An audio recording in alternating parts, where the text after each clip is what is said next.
গোপালগঞ্জে এনসিপি প্রোগ্রামে বাকশালীদের হামলা হয়েছে।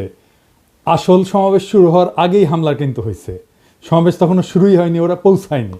সমাবেশের পরেও সেখানে হামলা হয়েছে। সেই সমাবেশে হাসনাত আব্দুল্লাহ স্লোগান দিছে মুজিববাদ মুর্দাবাদ। শুনেন।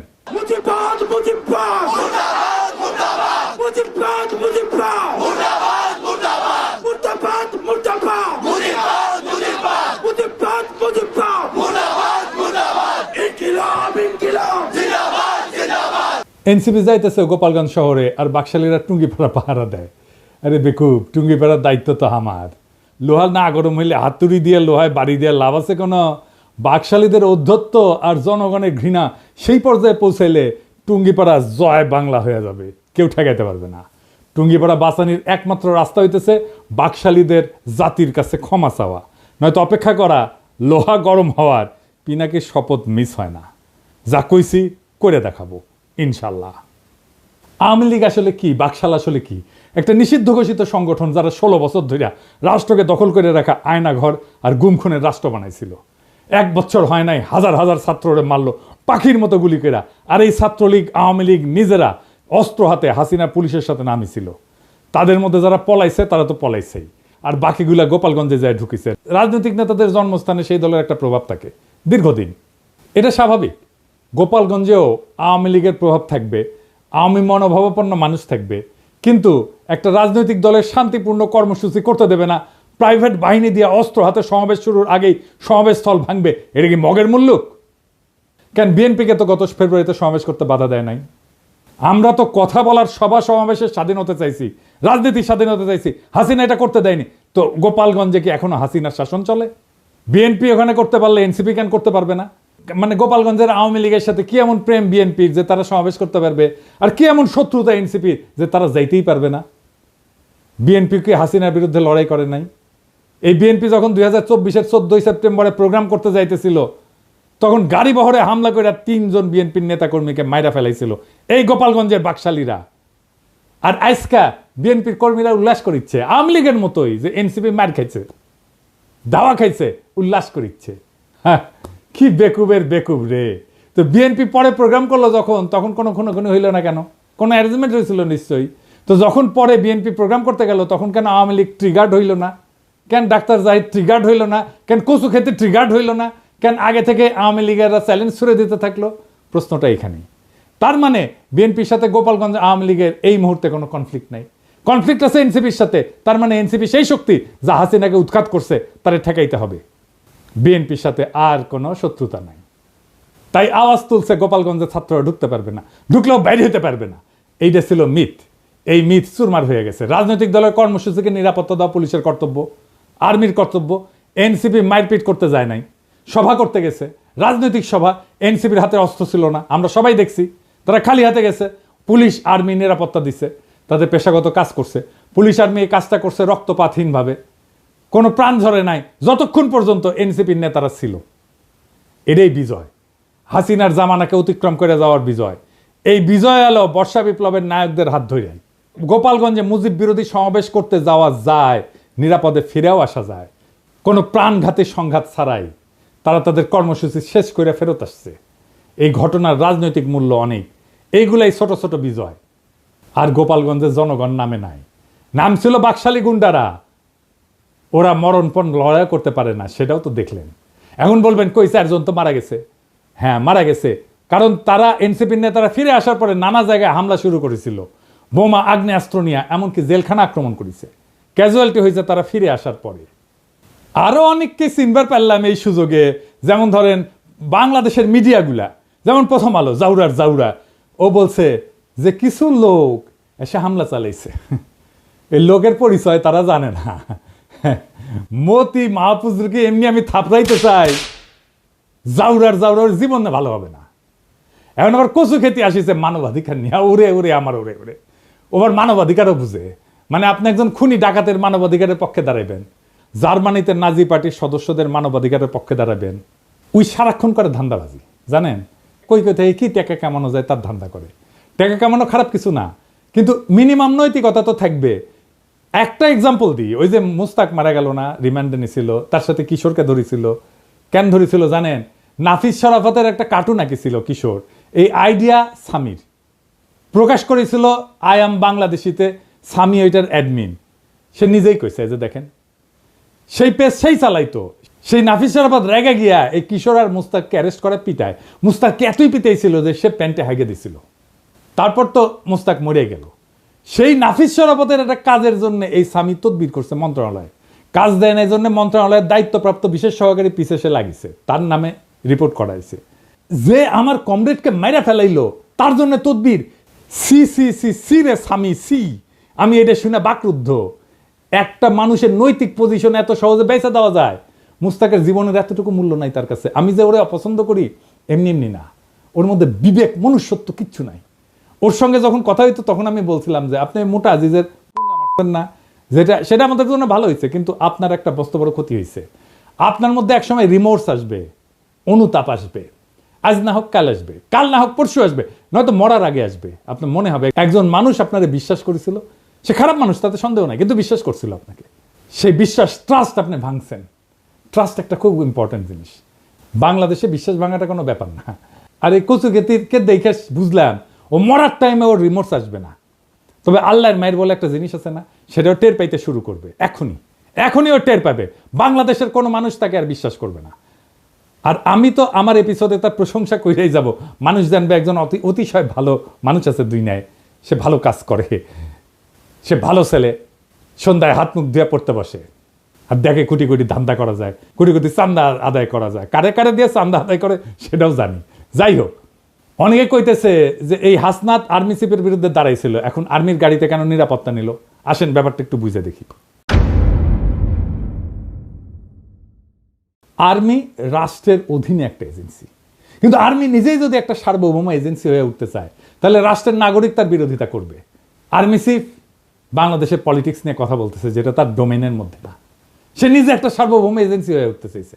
সার্বভৌম ক্ষমতা জনগণের, সেই সার্বভৌম ক্ষমতার শেয়ার কাউকে দেবে না গণসম্মতি ছাড়া। ওয়াকার গণসম্মতি ছাড়াই সেই সার্বভৌম ক্ষমতা নিতে চাইছিল।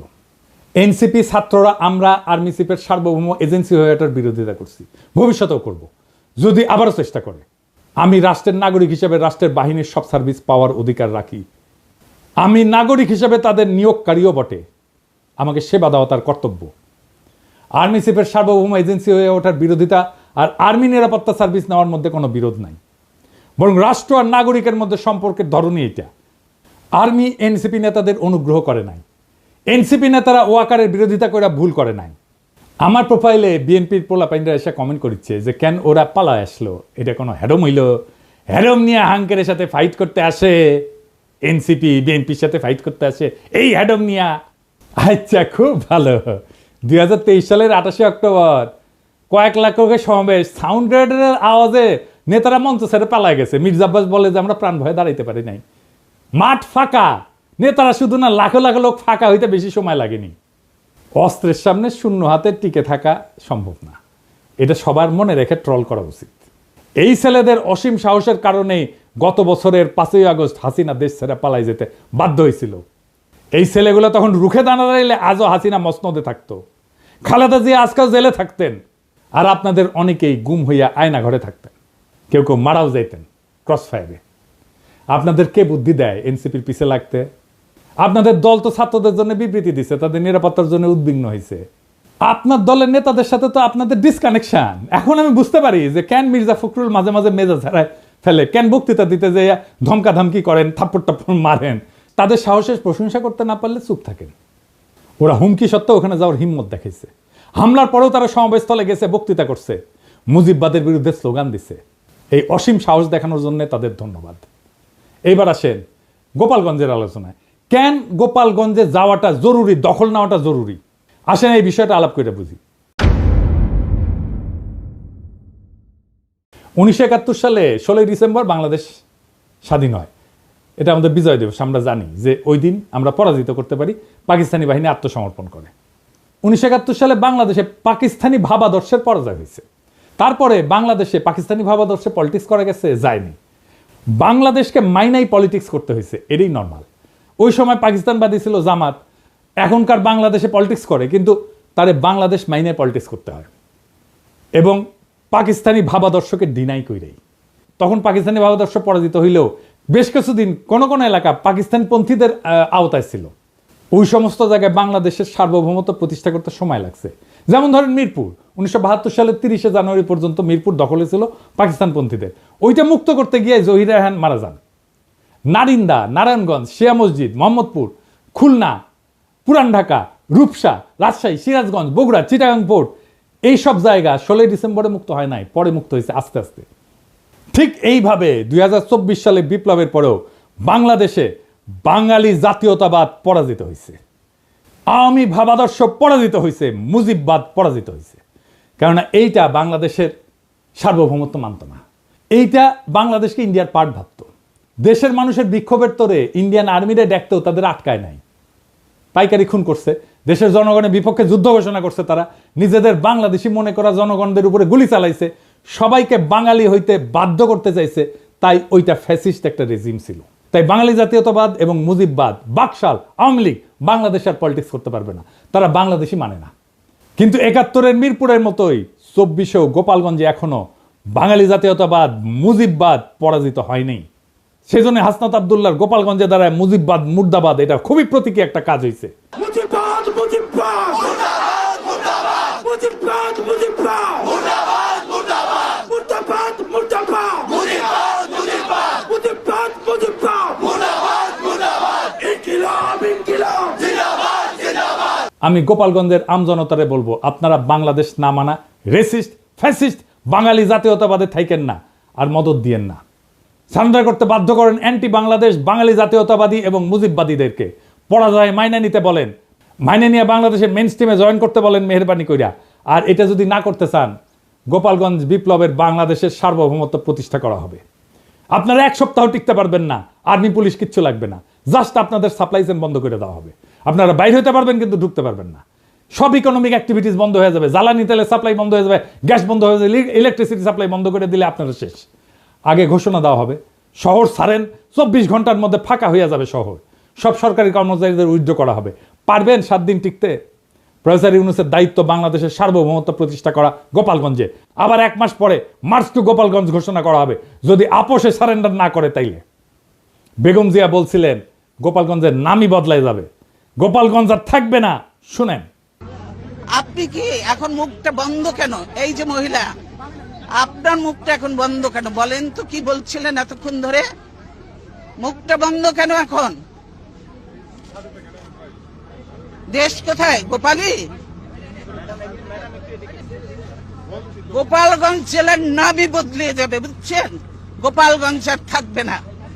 এইটা বাস্তবায়ন করতে হবে। এর জন্য 2টা কাজ করা যায়। এক, গোপালগঞ্জের নামটা বদলে ফেলাই যায়, বা জেলা সদর পরিবর্তন করে অন্য উপজেলায় নিয়ে যায়, নাম বদলে দেওয়া যায়। গোপালগঞ্জ বদলে কাশিয়ানি করা, কিন্তু মৌলিক কোনো পরিবর্তন করা হবে না। আর 2 নম্বর হচ্ছে গোপালগঞ্জের উপজেলাগুলোকে জিওগ্রাফিক্যাল লোকেশনে, রোড কানেক্টিভিটি এবং হিস্টোরিক্যাল কালচারাল কানেকশনের ভিত্তিতে অন্যান্য জেলার সাথে রিডিস্ট্রিবিউট করে দেওয়া, গোপালগঞ্জ জেলায় বাদ দিয়ে দেওয়া। এক্ষেত্রে যেটা করা যেতে পারে, 1 নাম্বার, কাশিয়ানি এবং গোপালগঞ্জ সদরকে নড়াইলের সাথে যুক্ত করে দেওয়া যায়, মাকসুদপুর উপজেলাকে মাদারীপুরের সাথে যুক্ত করে দেওয়া যায়, কোটালীপাড়াকে বরিশালের সাথে যুক্ত করে নতুন নামকরণ করে দেওয়া যায়, আর টুঙ্গিপাড়াকে বাগেরহাটের সাথে যুক্ত করে নতুন নামকরণ করা যায়।